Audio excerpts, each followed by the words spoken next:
Graças a Deus eu não li isso aqui quando eu tinha 18 anos, nem 20, nem 25, nem 30. Graças a Deus eu li agora, com maturidade, porque não é fácil. Se você quiser ler o livro assim, ó, pra me divertir, vou ler pra me divertir, do começo ao fim. Vou entender a história do Raskolnikov, por que ele cometeu o crime, por que ele foi investigado. Ótimo, leia. Mas não é pra isso que o livro serve. Não. Se você está só lendo para entender por quê, que crime é esse, que castigo é esse, pensa de novo, porque você vai perder muita coisa. Muita coisa.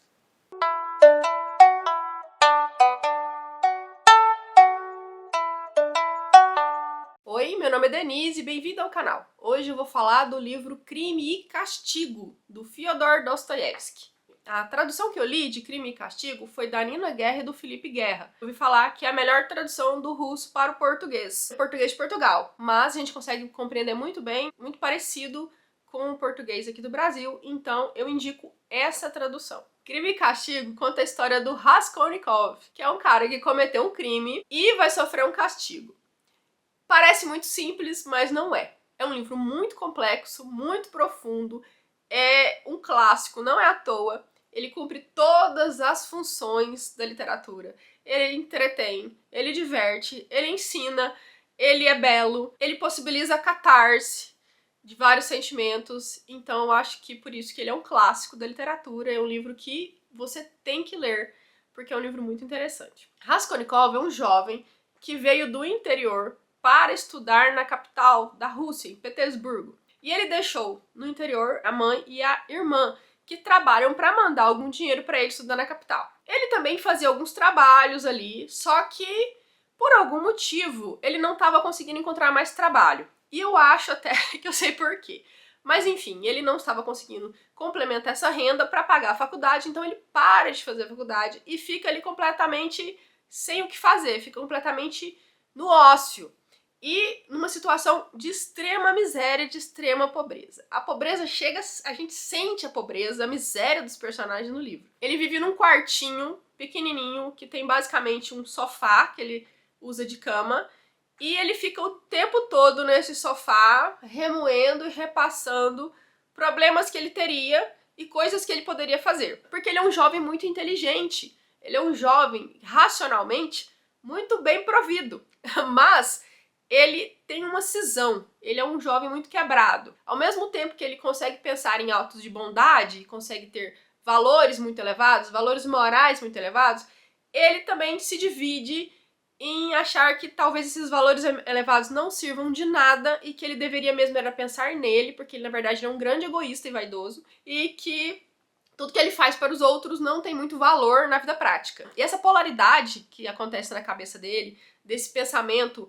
dividido, você vê do começo ao fim do livro. Ele fica com esse pensamento distorcido em relação a tudo o tempo todo, e que torna ele um personagem muito profundo, muito complexo, nos deixa muito confusos também, os leitores. Não tem como você não sentir um pouco de raiva pelo jeito que ele pensa, porque ao mesmo tempo que ele faz uma boa ação aqui, ele já desfaz ali, ele já sai pensando que ele fez besteira, que ele não devia ter feito aquilo, que isso não vai levar a nada, ele não vai realmente ajudar a pessoa, ajudando ela de certa forma. Então fica essa complexidade mental o tempo todo no livro, e a gente fica muito confuso, porque o personagem é um personagem muito confuso e muito complexo. O ritmo do livro é um ritmo maravilhoso, porque apesar de ser um livro muito grande, tudo acontece muito rápido. Os diálogos são enormes, às vezes de páginas inteiras, de um diálogo só. Um parágrafo só numa página inteira. Porque é tudo muito dinâmico, é tudo muito rápido, acontece tudo muito rápido, e é um dos meus pontos preferidos, porque eu gosto desse dinamismo. O Dostoiévski não faz descrições desnecessárias, não faz descrições cansativas. Todas as descrições são importantes, todas as descrições têm uma função no texto, e isso me deixa muito feliz ao ler um texto que não enrola, que simplesmente vai embora e deixa você pra trás se você não perceber, porque você vai lendo e naquele ritmo rápido, e eu gosto de livro assim. E desde o começo do livro, o Raskolnikov deixa entender que ele está criando um plano, que ele está pensando em alguma coisa, que ele está pensando em fazer algo grandioso, porque na verdade ele quer sentir que ele fez alguma coisa importante, que ele fez alguma coisa diferente. E é o crime, no caso do livro. Sim, é o crime. Ele dá a entender que ele está elaborando algo e a gente não entende por quê. E ele faz vários passeios pela cidade, pensando em coisas malucas, refletindo, tem um diálogo interno muito grande. O livro é narrado em terceira pessoa. Inicialmente, Dostoiévski tinha escrito o livro em primeira pessoa, mas ele resolveu reescrever todo o livro em terceira pessoa, graças a Deus. Porque já pensou um livro de primeira pessoa e que o cara é totalmente maluco, totalmente quebrado, totalmente polarizado, nós não iríamos entender nada. Graças a Deus, Dostoiévski resolveu deixar o livro em terceira pessoa, o que foi muito bom, porque ele consegue aprofundar em outros personagens também. E os outros personagens do livro, todos os outros personagens do livro, são personagens também muito profundos, muito complexos e muito interessantes. Então, bem nesse começo, onde a gente tá conhecendo o personagem Raskolnikov, tentando entender como é que ele pensa, como é que ele age, ele encontra um outro personagem muito importante do livro, que é o Marmelatov. Ele encontra o Marmelatov em uma taberna, e os dois começam a conversar, e o Raskolnikov acaba ajudando ele no final da conversa. O personagem de Marmelatov, eu confesso que foi um personagem que eu gostei muito, porque ele é um personagem realmente muito complexo, muito profundo, e a família do Marmelatov vão ser muito importantes no restante do livro. É como se fosse uma trama paralela que acontece ao livro, que é a trama do Marmelatov. O Raskolnikov conhece ele, e aí, ao mesmo tempo, Dostoiévski começa a contar a história do Marmelatov. Ele tem uma filha, a Sônia, do primeiro casamento, e ele tem um segundo casamento com uma mulher que era viúva, que tinha 3 filhos pequenos, e ele casa com essa mulher pra tentar ajudar ela de alguma forma. Só que o Marmelatov é um cara que não consegue ajudar ninguém, porque ele não consegue ajudar a si mesmo. Ele simplesmente é alcoólatra, ele bebe muito, e ele não consegue fazer nada a sério, ele não consegue ter um emprego decente, porque ele tem esse vício na bebida, e ele fica sempre se questionando se vale a pena essa vida, e que ele não consegue ter uma vida diferente, e a gente vai acompanhando a trama dele com essa outra esposa dele, que é também uma parte muito interessante do livro, muito boa, que é muito miserável, é muito triste. E essa filha mais velha dele, a Sônia, vai se envolver com o Raskolnikov. O Raskolnikov vai ter um romance com a Sônia, e a Sônia é uma menina muito sofrida, ela é muito boa, ela tem um coração muito bom, ela é muito religiosa, ela acredita muito em Deus, mas ela, pelas condições da família, ela teve que se prostituir, e mesmo assim, ela não deixa de ser uma pessoa boa, ela não deixa de ser uma pessoa que ajuda os outros e que acredita que tudo vai dar certo no final. Diferente do Raskolnikov, que tenta convencer ela do contrário, que ela está perdida, que a vida dela não vale mais a pena, é claro, porque a vida dele não vale mais a pena. Depois de encontrar o Marmelatov nessa taberna, o Raskolnikov, ele vai penhorar um item, um relógio que ele ganhou do pai. Aliás, o pai dele não é mencionado no livro, ele só fala da irmã e da mãe. Ele não é mencionado, mas ele menciona esse relógio que ele ganhou do pai. Então ele vai até uma mulher que penhora objetos, e ele vai penhorar esse relógio. Indo penhorar esse objeto, a gente percebe que está ali o foco do problema. Porque ele observa tudo na casa dessa senhora, uma senhora muito mal-humorada, muito chata, muito rigorosa, que mora sozinha com a irmã, que ela faz de gato-sapato, e que ela faz penhor de objetos. Então ele deixa o relógio dela lá, ele já tinha deixado um outro objeto, ele deixa o relógio dele lá, e pega um dinheirinho com ela, e promete que vai pagar os dois depois. Mas enquanto isso, você vê que ele tá observando muito a rotina da velha, muito o cenário, então a gente já desconfia. E aí ele acaba revelando, que o plano dele é assassinar essa pobre velhinha, que de pobre não tem nada, ela é rica, ela é uma viúva muito rica, e ela também não tem nada de coitadinha, porque ela é muito má mesmo. Mas é a vida, né, gente? É o jeito dela. Acho que até pra uma senhora viúva sobreviver, ela não poderia ser muito boazinha com as pessoas, mas parece que ela é bem ruinzinha mesmo, bem egoísta e bem ruinzinha mesmo. Mas por que ele decide assassinar essa mulher? É só para roubar o dinheiro dela? Ele acredita que sim, mas ele sabe que não. O Raskolnikov, depois que parou de trabalhar, começou a brotar essa ânsia dele de se comparar com Napoleão. Começou a brotar essa necessidade dele de fazer uma coisa grandiosa, de fazer uma coisa realmente vale a pena, que realmente vale a pena e que realmente vai transformar ele no cara grandioso que ele é. Aí o que ele resolve fazer? Ele está numa taberna, ouve 2 outros estudantes falarem mal dessa mulher que fazia o penhor, e que ele já conhecia, porque ele já tinha penhorado alguma coisa com ela, e eles estão discutindo ali, e um deles fala, alguém teria que matar ela. Porque pensa, um verme desse vivendo, um inseto desse vivendo, tanto de mal que ela faz para a sociedade. Conversa de jovens, né? O tanto de mal que ela faz para a sociedade, porque ao mesmo tempo que ela penhora o dinheiro, falando que vai ajudar, ela cobra juros caríssimos. Então um inseto desse não teria que existir. O que o Raskolnikov pensa? Ouvindo a conversa da mesa do lado, gente, esse é o meu grande ato, vou assassinar essa senhora. Enfim. E ele começa a traçar um plano ali na cabeça dele de como é que ele faria isso. E é claro, e é muito complicado, porque apesar de ele ser um rapaz muito inteligente, que consegue fazer que acha que consegue ter feitos grandiosos, assim como Napoleão. Ele começa a elaborar na cabeça dele, a pensar na cabeça dele, que ele estaria fazendo bem para a sociedade, mesmo que pequeno, porque começaria com um ato pequeno. E aí, assim, ele conseguiria tornar a sociedade um pouco melhor. Então ele começa a elaborar esse plano e ele revela que ele está elaborando esse plano há um mês, mais ou menos, e que ele fará isso com um machado. Inclusive ele já tinha costurado uma alça dentro do casaco, imaginando que ele guardaria o machado e tal, e começa a elaborar esse plano e vai dando prosseguimento a esse plano. Em um determinado momento da trama, a gente até acredita que ele não vai executar o plano, inclusive ele já teria desistido, porque ele teria se arrependido. Como ele tá muito quebrado, ele tá muito cindido, ele tem essa polaridade muito grande, ao mesmo tempo que ele quer fazer, ele não quer fazer. Ao mesmo tempo que ele planeja tudo, ele já fica culpado por estar planejando aquilo. Meu Deus, como eu seria capaz de fazer isso? Então, depois de uma breve soneca ali, numa relva qualquer perto da cidade, ele acorda assustado, falando, meu Deus, como eu seria capaz de fazer isso? Nunca, jamais faria isso. Não acredito que eu passei um mês planejando a morte de uma pessoa e tal. E continua andando e pensando, e sempre andando e conversando consigo mesmo. E aí ele vê a irmã dessa senhora que faz o penhor, a irmã dela, na feira, falando para um outro feirante que tal dia essa senhora estaria sozinha porque ela iria fazer um passeio não sei aonde.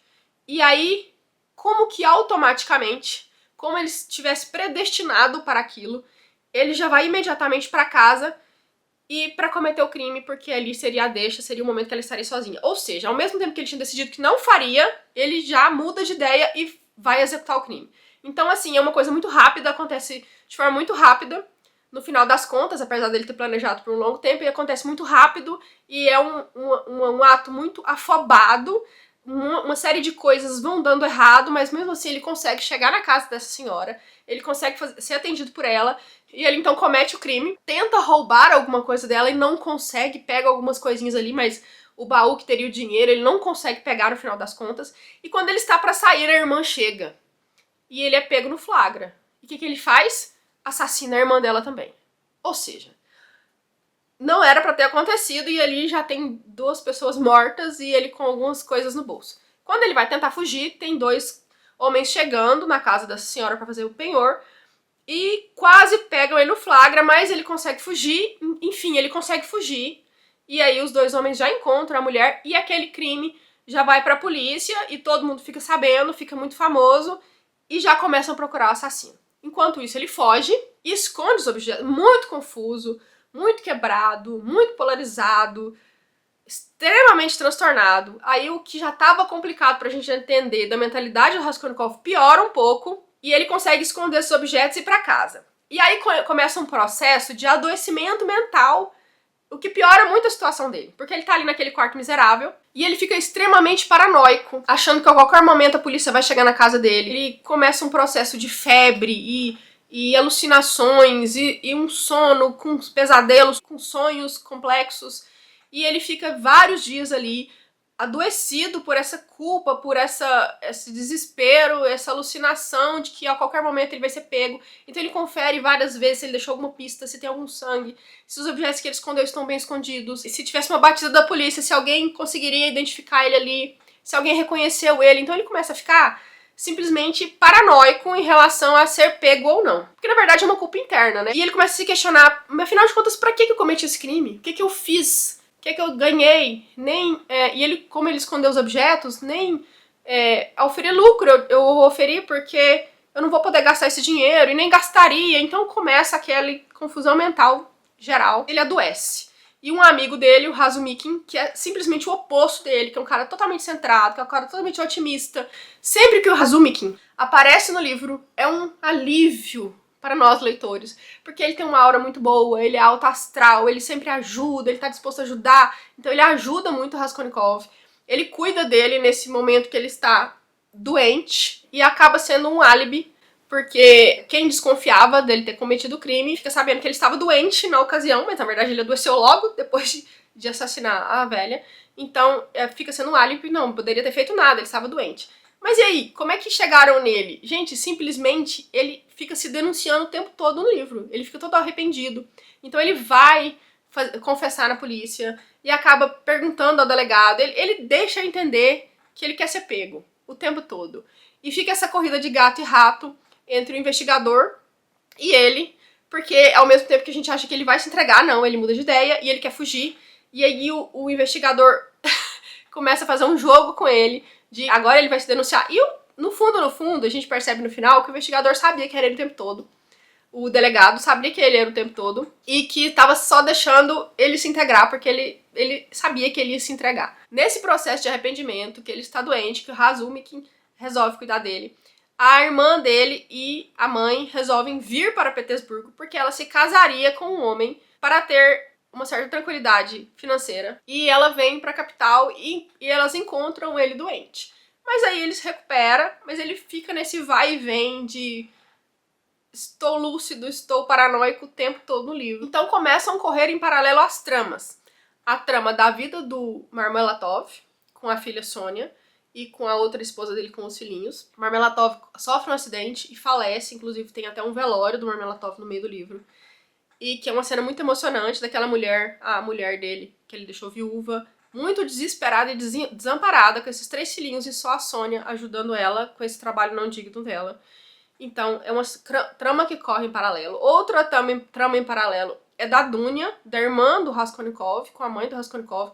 Esse casamento que ela teria com esse cara, e que acaba ela decidindo não casar com ele. Ela não poderia ajudar ele casando com esse cara, que não tem nada a ver, que ela não gosta dele. E é a trama do Razumikin, que é amigo do Raskolnikov, e que se apaixona pela Dunya, irmã do Raskolnikov, também tem essa trama. E do Raskolnikov com a Sônia, essa outra pessoa completamente diferente, com um coração muito bom, com essa devoção muito grande a Deus, e que intriga muito Raskolnikov, mas que se sente apegado muito a ela. E tem uma outra trama, são várias tramas, tem uma outra trama em relação à Dunya, a irmã do Raskolnikov, que enquanto ela morava no interior, e ela era preceptora, acho, na casa de uma senhora que tinha um esposo, e esse esposo dela, que é um personagem muito interessante, que é como se fosse um duplo do Raskolnikov, ele tenta assediar a irmã do Raskolnikov, a Dunya. E a Dunya nega. E a esposa fica sabendo, manda ela embora. Mas aí o marido conta que a culpa não foi da Dunya, foi dele, que ele assediou ela e a Dunya não quis. Ela se redime com a Dunya, inclusive depois deixa um dinheiro pra ela. E a Dunya vem pra... Só que esse cara sempre foi apaixonado pela Dunya. E quando essa mulher morre lá, ele vem também pra Petersburgo atrás da Dunya, querendo ficar com a Dunya, a irmã do Raskolnikov. Então tem essa outra trama desse outro personagem, que é o duplo do Raskolnikov. Ele é muito parecido com o Raskolnikov, só que ele não tem esse lado moral. Ele simplesmente é um cara nojento, que faz tudo pra ele mesmo, é extremamente egoísta e vaidoso, que quer ficar com a Dunya, que faz tudo pra ficar com a Dunya. Inclusive uma das cenas que eu mais gostei do livro foi quando ele tenta agarrar a Dunya à força e ela saca uma arma e não consegue assassinar ele. Com isso, o coração dele amolece, não se sabe por quê, e ele deixa ela fugir, mas logo depois ele se mata. Então, assim, são várias tramas, todas muito bem amarradas, em volta desse personagem, Raskolnikov, que cometeu esse crime e só ele sabe, e só ele sofre com isso, e tudo isso acontecendo em volta. Só lendo pra entender. No final, Raskolnikov se arrepende, a Sônia ajuda ele nesse arrependimento, ajuda ele nessa transformação dele, ele se entrega e ele vai cumprir uma pena na Sibéria. E ela vai atrás dele, e ela fica lá, morando lá, trabalhando lá, visitando ele na cadeia. O mais interessante é que ele não se arrepende em momento nenhum do crime. Ele se arrepende de ter sido pego, ele se arrepende de ter acreditado que esse ato dele seria um ato grandioso, ele se arrepende de várias coisas, mas ele não se arrepende do crime. Isso que vai deixando a gente mais angustiado. Mas no final, com todo aquele apoio da Sônia, ele até rejeita a Sônia um tempo, mas mesmo assim ela vai atrás dele. Mas com todo aquele amor, com todo aquele apoio da Sônia, ele acaba aceitando o amor dela e ele acaba aceitando que ele pode mudar e ele pode enxergar que o que ele fez não foi uma coisa boa, não foi uma coisa digna, não foi uma coisa justa. Então, no final, nós não temos uma transformação do Raskolnikov em relação ao arrependimento do crime, mas uma perspectiva de que ele pode se arrepender. Isso que é mais interessante, porque com a complexidade do personagem, é claro que as coisas não iam se resolver tão facilmente, mas ele enxerga uma possibilidade de resolução no futuro. As partes que eu mais gostei do livro foram as partes da vida do Marmelatov. Esse cara que ele é muito bom, ele gosta muito da família, ele acredita em Deus, só que ele não tem vontade de fazer o que tem que ser feito. Então ele é totalmente entregue à bebida e isso tira dele, como se tirasse dele um livre-arbítrio de fazer o que ele tem que fazer para ajudar as pessoas que ele ama. E ele acaba de um jeito muito trágico, a família dele termina de um jeito muito trágico, e só sobra a Sônia no final. E a Sônia com o Raskolnikov, né, também, que é um cara totalmente quebrado. Então foi uma parte, a família do Mermelatov gostei muito. O Razumikin achei um personagem divertidíssimo. Toda vez que ele aparece no livro é um alívio. Nossa, um ar fresco, um hálito fresco no livro. É uma delícia as partes, os trechos que tem Raskolnikov, que tem o Razumikin, porque o livro é um livro muito pesado, é um livro muito intenso e ele dá uma leveza pro livro. Então, assim, só um autor muito bom mesmo, do Dostoiévski, ter colocado esse personagem maravilhoso, oposto do Raskolnikov. É realmente um personagem que complementa e muito interessante. Gostei muito também da parte da investigação, em que o delegado está tentando fazendo uma corrida ali de gato e rato com o Raskolnikov, e que tem diálogos muito interessantes, e que um tenta pegar o outro em joguinhos de palavra, então é uma parte muito legal também. E um conselho no final que ele cansa, o delegado, o investigador cansa disso tudo e vai lá dar um conselho sincero pro Raskolnikov, e é um dos fatores dele ter depois se entregado, porque ele fica lembrando dessas palavras. Então é uma parte que eu achei muito emocionante, que eu achei muito, muito legal. Foi um livro que eu gostei muito, e eu fiquei muito feliz de ter demorado tanto tempo pra ler, porque eu acho que agora que eu li ele no começo do ano, comecei em dezembro e acabei em janeiro, agora de 2024, e eu já estava com uma maturidade literária, inclusive, pra ler esse livro. Então eu consegui absorver muita coisa, eu consegui aprender muita coisa, de escrita, inclusive, e de vida também. Acho que mudou muito a minha perspectiva sobre vários assuntos. E foi um livro que ele, apesar de ser um livro grande, dava pra ler mais rápido, mas eu li devagar. Eu não queria acabar esse livro nunca, porque eu não queria nunca acabar com aquela sensação. O livro tem um ritmo rápido, ele tem um ritmo acelerado, ele não tem nada sobrando. A narrativa é simplesmente perfeita. As descrições são maravilhosas, você consegue, através das descrições, sentir o que os personagens estavam sentindo e viver naquele caos que os personagens todos estão vivendo. Magistral, muito bom. E eu não queria acabar nunca. Por mim, eu ficava lendo esse livro o ano todo. Mas eu tinha que acabar, e sabendo que eu poderia ler de novo, então eu acabei, e agora eu vou comprar meu livro físico, porque eu li ele em e-book, e eu vou comprar meu livro físico e vou riscar todas as partezinhas e encher de post-it, porque é um livro, realmente, é um estudo. Por mim, eu já leia tudo assim de cara, tudo do Dostoiévski, mas eu vou dar um tempo, estou dando um tempo, estou lendo outros autores para ter essa comparação, né, para perceber esses estilos. Mas o próximo que eu quero ler dele é Irmãos Karamazov, porque foi um livro que ele escreveu depois do Crime e Castigo, então eu imagino que esteja melhor ainda, que a temática é mais ou menos parecida, não do crime e do castigo, mas dessa questão da Rússia socialista, todos esses nihilistas e...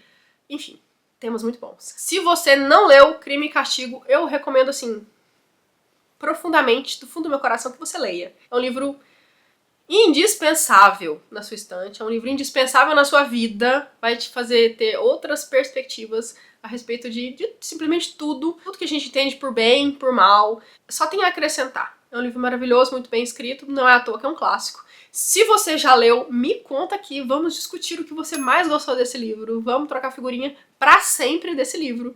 Assim que eu ler de novo, eu vou trazer outra resenha, porque com certeza eu vou ler de novo, eu vou ver coisas diferentes e vou trazer aqui novidades, coisas diferentes. Se você gostou dessa resenha, deixa um like, compartilha com alguém que quer ler ou leu Crime e Castigo ou que gosta de literatura, e me segue aqui no canal para receber as próximas resenhas e os próximos vídeos.